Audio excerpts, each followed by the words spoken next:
Hi guys, welcome back to our channel. So in this guide, I'm going to show you how to see your entire YouTube activity history, including your search, comment, and liked video history. So follow the steps. You need to first go to YouTube website, which is youtube.com. If you're using the app, you need to install a YouTube Studio application on your device. Click on your profile picture icon in the top right corner and select your Google account. From the menu that appears, select My Activity. You'll be taken to this kind of page where you need to go ahead and select the YouTube History option and make sure that your YouTube History is turned on.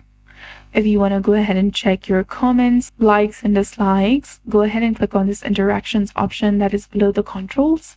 And here you'll be able to view all the activity you've ever done on your YouTube account.